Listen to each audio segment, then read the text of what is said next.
Assalamualaikum warahmatullahi wabarakatuh. Selamat sore Bapak Jenderal TNI Purnawirawan Mulyono. Bagaimana kabarnya Bapak? Alhamdulillah, assalamualaikum warahmatullahi wabarakatuh. Saya alhamdulillah sehat walafiat ya, atas ridho dan berkah dari Allah Subhanahu wa taala. Dan bisa melaksanakan aktivitas sehari-hari. Mohon izin Bapak, sampai dengan sore hari ini, bila mana kami membuka sosial media, kami selalu menemukan beberapa video Bapak yang viral.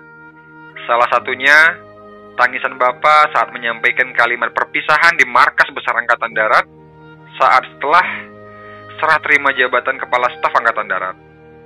Apa yang membuat seorang Jenderal TNI Purnawirawan Mulyono menangis kala itu Bapak?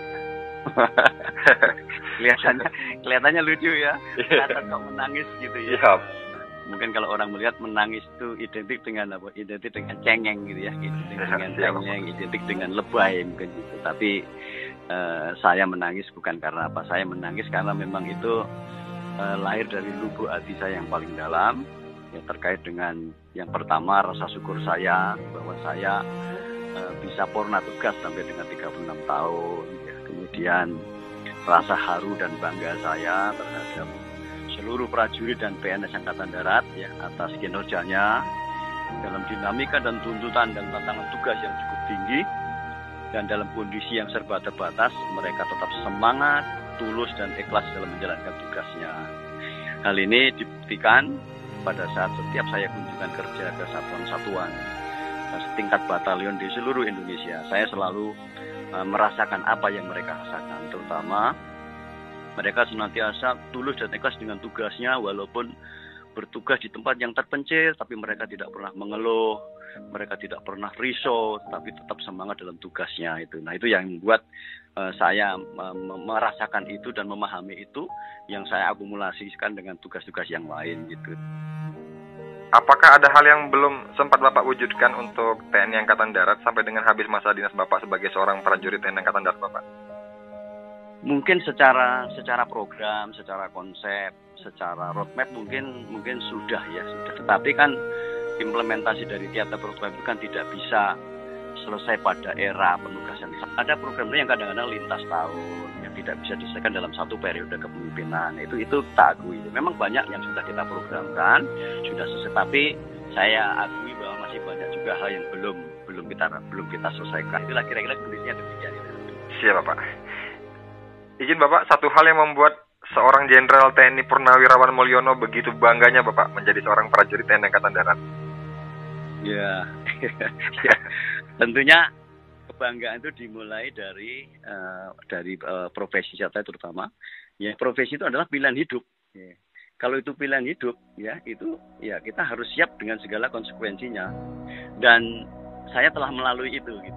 Jadi saya memilih jadi TNI Angkatan Darat, maka konsekuensinya yaitu apapun yang harus kita lakukan. Tetapi saya sudah melalui itu dan saya bisa mencapai pangkat jenderal dan jabatan tertinggi Angkatan Darat. Nah, itu yang membuat saya bangga. Kebanggaan lain yang secara pribadi ya terkait dengan latar belakang saya gitu ya. Saya kan termasuk keluarga biasa-biasa gitu. Saya termasuk keluarga tidak mampu.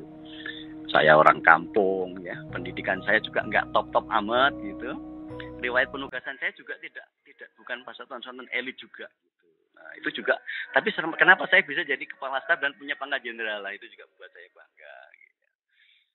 Kemudian ya aplikasi dalam tugas saya selama 36 tahun bertugas, 3,5 tahun menjadi kasat, saya boleh mengklaim bahwa saya telah menyelesaikan dengan purna, dan saya katakan berhasil karena saya mencapai pangkat tertinggi dan mencapai jabatan tertinggi Angkatan Darat gitu. Dan itu semua saya akui bahwa saya itu juga berkat dorongan dan dukungan dari semua prajurit dan PNS Angkatan Darat ya. Maka saya merasa bangga dengan itu semua dan saya tidak pernah lupa dengan mereka, sehingga pada saat itu saya tuangkan dalam kesan-kesan yang saya harus sampaikan pada saat saya purna. Itulah salah satu penyebab saya kenapa saya menangis ya. Karena saya melihat kembang kempisnya para anggota saya yang bekerja sungguh-sungguh dengan tulus dan ikhlas membantu saya. Itulah yang buat saya bangga. Mohon izin Bapak, setelah resmi mengakhiri masa dinas sebagai prajurit TNI, apa yang paling berbeda Bapak rasakan ini di hari pertama pada saat purna sampai dengan detik ini Bapak? Ya sebenarnya kalau dikatakan berbeda enggak juga, sama aja. Sama, Kita Pak. berdinas juga sibuk, enggak berdinas kita juga sibuk gitu. Cuman kan sibuknya berbeda gitu.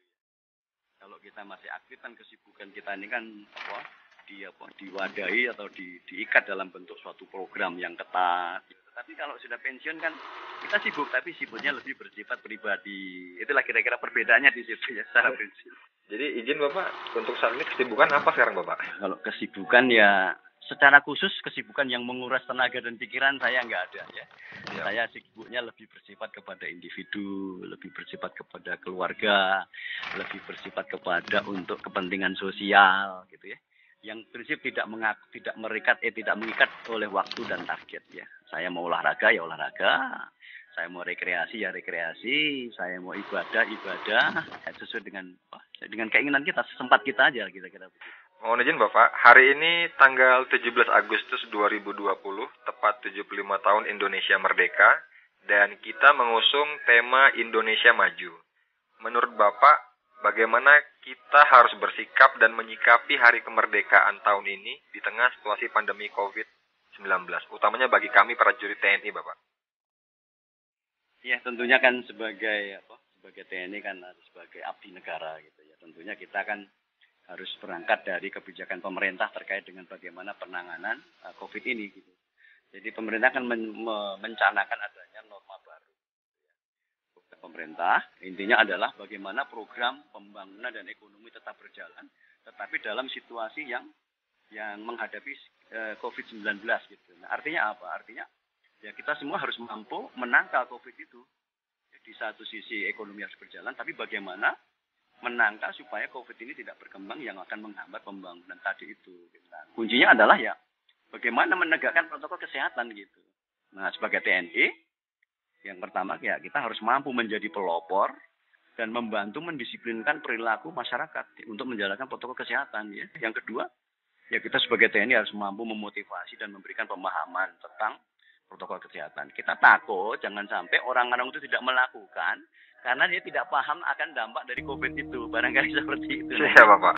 Yang berikutnya ya kita terlibat dengan koordinasi dengan instansi yang lain untuk melakukan pengawasan-pengawasan terutama terkait dengan kemungkinan tempat yang menjadi klaster penularan COVID itu, Pak, gitu. Karena sekarang kuncinya tinggal itu sampai dengan ditemukannya vaksin nanti, upaya yang paling utama adalah bagaimana mendistribusikan protokol kesehatan itu. Nah, salah satunya adalah kita yang harus masuk ke situ dan menjadi pelopor untuk menegakkan disiplin itu.